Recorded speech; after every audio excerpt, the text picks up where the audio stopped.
Here we go. Gina Carano and Disney updates. Hashtag Mandalorian. God damn it. Yeah. Okay. So I want to talk about this. The information from the article is pretty much in this tweet thread. So we're not going to have to read the article. Thank goodness. It's a lot to read.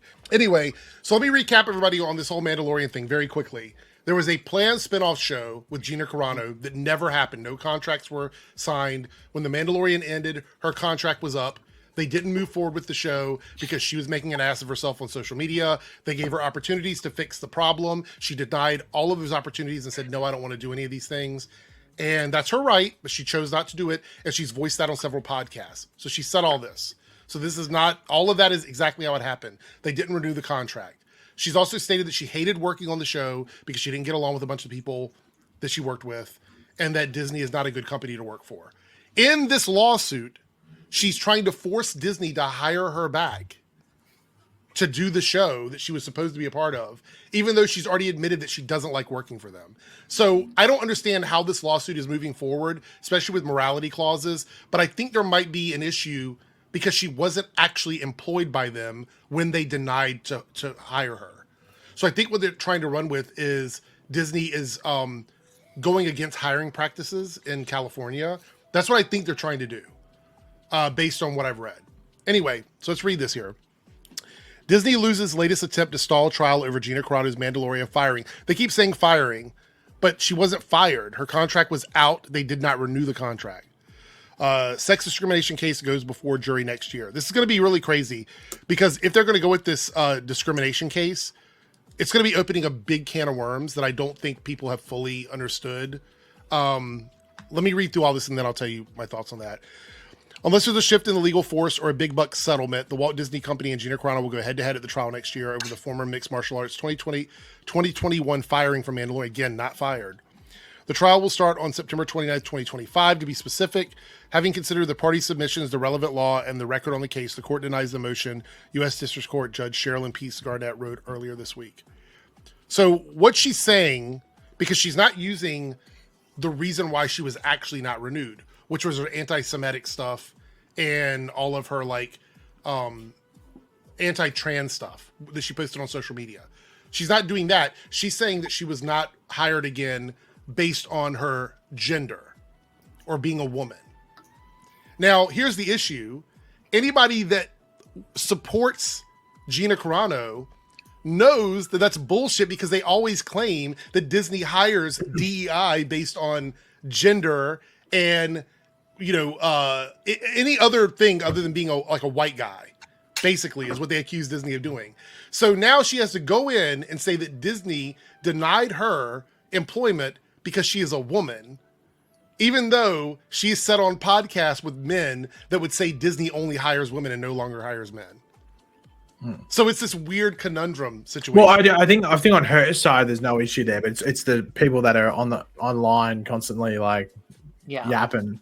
Yeah, but it doesn't look, what I'm saying is it doesn't look good for her because she has been on these podcasts, and I can guarantee Disney's lawyers have already downloaded. Yeah, but I don't think that wouldn't be admissible in court. That the judge would look and go, "Serious? You're using some like idiot's podcast as like a no. She said this stuff on there. She has said it on their podcast. What, the DEI stuff?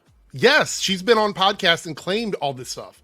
That's why the problem is, Paigey, she posted mockery of trans people. Yeah. So she's got to argue that it was a discrimination against her being a woman when she has gone on podcasts and talked about this in detail, which is dumb. She should have never done that. But she wanted relevancy. To be honest, I don't think this.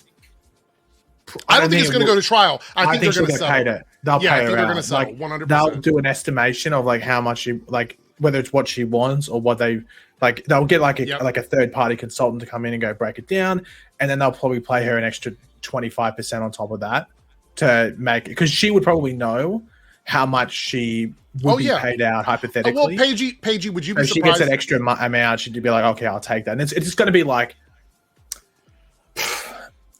it probably be like 10 million. Like, I think my question is though, would you be surprised if there wasn't already a number attached to it? Because I believe there probably is. No, I think there would have been an early thing before it went into before they announced that it would go for trial. So like right, and she could probably ask for a little bit more now, but there's already a number they're floating. I don't think she. Well, I don't think she would ask for it because I think she would try and probably bluff. But I think Disney, like, if you just think of it, because how much money Disney has, and they just don't. Because the thing is, if she wins this, it does even just the whole. Even if it goes to trial and like things come out of the clause and stuff like that, let alone if she wins, it opens up the door for anything. Well, right, okay, so like it could be for even it could even be for like something that like a show gets cancelled. For example, it's like, well, hold on, I was signed on for 5 years on a contract. Right. Well, all of a sudden, people from the not Mandalorian, what is it, Acolyte, are like, well, hold on, I was signed on for 4 years, cancelled. Where's my money? Yes, exactly. So the Acolyte, all the people involved with the Acolyte could literally go to Disney and be like, you fired us from our show.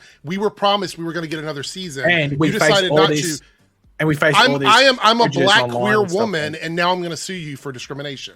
That's what this opens the door for, which is why I said I don't think the people have totally understood what this lawsuit means. So if it's a jury trial, that means that the jury will have to decide based on everything they're saying whether or not she's able to get her job back or not, whatever it is, whatever she ends up asking for. But the problem is, if they decide that sets a precedence, like you were saying, where anybody who gets fired from a job in the entertainment industry for any reason whatsoever can just sue the studios for money. This opens up a massive problem for and then that businesses. That then brings in something like the Screen Actors Guild and everyone that's a part of that, and different deal and like different regulations that they're going to put in place with their next contract, or they'd want to bring up like an update to the contract that they just signed in regards to protection, like workplace protection and employment protection and everything because like that. The thing is, the reason why she's not arguing about the tweets and the Instagram post is because she knows for a fact that those are covered in the morality clause. That's the reason why. She can't win that because she made the company look bad. Look, if somebody worked for me and they went out and they said, I want to go pew some business or something, I should have the right to be like, fuck you, get out, you're fired. I don't want you working for me anymore. I want to shoot up this school. By the way, come watch my set at the club tonight. Right. Like, hold on, what? Yeah, exactly. That's what I'm saying. Like those clauses are in there for a reason. So she was doing stuff that was against the values of Disney. They gave her every opportunity to fix that. She chose not to. And I mean, so that's the thing, Defunct. That is my statement here is that, yes, it would be very problematic if it goes to trial. Honestly, no matter which way it goes, it could be problematic. Now, for which party, I don't know, but it's probably bad. But also, I think Gina Carano has nothing to lose. No, so she's probably her career is done. Like she's pretty much been blacklisted because like she only has one thing that she can get out of the case, and that's the money. She has nothing to lose. Right. But the thing is that Disney and even just the potential, like how the thing was like saying, like how Disney was trying to dismiss that all those potential witnesses, or like so like Pedro Pascal was on there, and like was it Kathleen Kennedy and like John Favreau and Filoni, all them, like now potentially have to speak at the stand and stuff, and Disney wouldn't want that because it'd all get put out into the press and everything in regards to what was said. So let me ask you a question. Based on all of this, do you think there's a number that Disney could wave in her face and she would say, "I'll take it"? It depends because we don't know like the financial thing that she presumed was there if she stayed on The Mandalorian or did another season of The Mandalorian plus that spin-off show and then other potential Star Wars things, and also things like appearing at things like Star Wars Celebration where you get paid to be there, like in fan conventions. And I don't know what her situation is. I don't know if she gets I think there's a $1 million price tag that she has. Like, I don't know if it's 20, 30 million that would make. I don't think it's that high. I think it's somewhere in the range of like, I said 5 to 10, but it could maybe be 15, just depending on like within like the contract thing and also like hypothetical amounts. Because the thing is that like I don't know, because I'm not over there in America, but I don't know, does she go to those conventions? Like she was still going, she just wasn't appearing on any of the panels. Like she was there doing autographs and stuff like that. Oh, so she goes, okay, I was just wondering. So but like she could argue, well, when I was doing the show I got this amount of money when I went. Non-Disney panels is what I'm saying. Like she's there as a guest. But then like, there's a whole thing about public image and stuff because it was so public. So I don't think it's going to be like 20 to 30, but I could ease. If she got 15, I wouldn't be shocked, but I'm expecting somewhere between 5 and 10. But that's probably like the amount, and then Disney might add an extra tiny bit of on top just to go take it, like incentivize. Like, How many seasons do we like? If none of that happened, if she wasn't a controversial figure, how many seasons do you think that spinoff would have gotten? Do you think it would have been like an maybe one or two? I think one or two. I don't know. Yeah, I think the thing is, wasn't it like one more season of Mandalorian and then right. that spinoff? So hypothetically 3, if we assume that show gets 2 seasons. Yeah. But then maybe she might have come back and appeared in like one episode of The Mandalorian or something like that, or even the movie. Yeah, she could. Yeah, so there's like Disney can say like, well, no, this, but like if you hooked them up to a lie detector, or if we went to a timeline where she didn't put that stuff on Instagram, she probably does appear in like at least 2 more seasons, one more of Mandalorian, and at least the first season of that spin-off show. At least in like a couple of episodes, I feel like she would. Yeah, like she wouldn't have been like in every episode of that second, but she would have been like, I guess, in the same amount that she was in the previous ones, just like sort of popping in now and then.